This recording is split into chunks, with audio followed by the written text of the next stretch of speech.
Well done.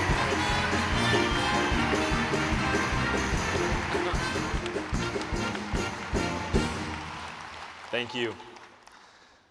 I'd like to thank the Mayo Clinic for this great opportunity to speak on behalf of my mom and dad. Let me set the scene. My dad was first diagnosed with AML, a form of leukemia. Next, he developed the drippy eye, which is diagnosed to be an extremely serious fungal infection called mucormycosis. When the fungus moved into his brain, the caregivers in Sioux Falls realized they were in over their heads. They had him flown on an emergency airplane to the best place they knew of, the Mayo Clinic. Moments after being told, my mom called me right away. And now you have to understand my mom. When she calls you on the phone, even if she's calling just to talk to the grandkids, it always sounds like an emergency. It's the farmer in her. So when she called, it took me a second to realize this was the real deal. And I started to feel a lump in my throat. My heart and my mind were racing as I started to think through all the possible outcomes of this news as I sped down Highway 52 towards Rochester. Upon arrival at St. Mary's Hospital, we were placed in the care of the Mayo Clinic and its doctors, nurses, specialists, secretaries, fellows, residents, janitors, and what seemed like an entire world dedicated to my dad's survival. That first night was a whirlwind that gave us our first glimpse into what makes the Mayo Clinic great, and it certainly is the people. The doctors all gave us great care and an honest assessment about the percentage for Dad's success and what he was really dealing with. We gathered as a family and had the conversation nobody wants to have with their 53-year-old husband, dad, and certainly our family hero, to let him know the reality of his situation. My dad was willing, able, and ready to fight with everything he had, and that spirit certainly motivated all of us. We met two incredible doctors that evening that gave us something we desperately needed: hope. Dr. Jason Jones, at that time an oncology fellow at Mayo, was my dad's first hematologist. An incredible doctor who was direct with us, but very hopeful too. Now, Dr. Jones, Jonesy, Jason, amongst many other pet names we used, was always there for our family, especially my mom, who was certainly hit the hardest throughout this emotional time. My dad's first ENT surgeon, Dr. Steve Olson, he talked us out of a more dangerous procedure that we had considered, and within 24 hours, he performed a surgery that would begin a series of positive outcomes for my dad. He capped his invaluable advice with honest advice by saying this was the course of treatment he would give his own father, easing some of our concerns. Eventually, Dad moved to Methodist Hospital and onto the hematology floor to continue his fight. As with most families, we traveled in large groups. And the nurses and staff were always extremely accommodating, getting us anything we needed, even ignoring at times our loud bouts of boisterous laughter that helped us get through a lot of those troubling times. The doctors found out the infection had continued to spread into my dad's brain, though.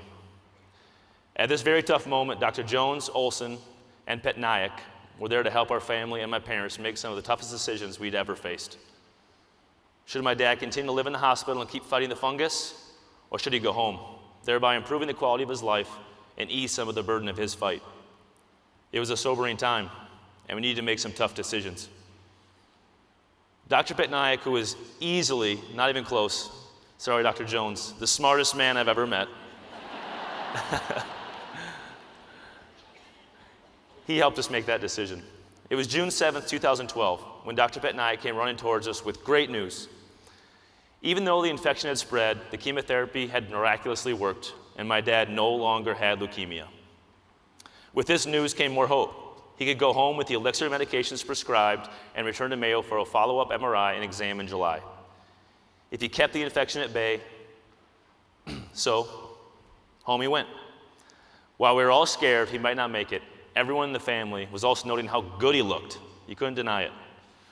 Now, we didn't want to get their hopes up, but it was impossible to not notice this. He clinically looked really good. And suddenly it was July and time for his Mayo MRI. The results? The infection had retreated and the cancer had stayed away. My dad was finally getting better. Dr. Petnaik took the lead with my dad's case. To see how he took his case so personally was amazing to watch. He could see the fight in my dad and the power for the love from his family, even with these long odds that were facing us. Dr. Petnaik threw himself into the job of making my dad better. After 8 months of improvement, this leukemia came back. And this is when Dr. Pitnaik's expertise again prevailed. Knowing it was my dad's best shot to beat this for good, he looked to a stem cell transplant for my dad's sister, Lori.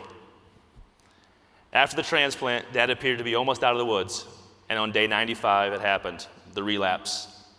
Nothing we wanted to have happen. But it was not enough to make my mom and dad give up, and certainly not Dr. Pitnaik. He threw the remaining cells that he had left into my dad, taking the last aggressive approach he had left. And now, 10 months since the second transplant, my dad is still fighting, still beating all the odds.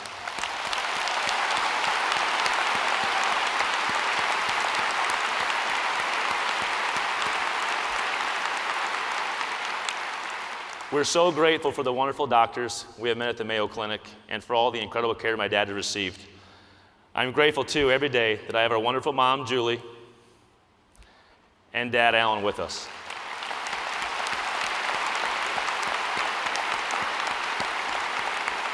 And every day, I try to thank them for what they've given to our family. They're amazing people and shine as great examples of strength and love for all of us. Thank you for allowing me to be here and share our story.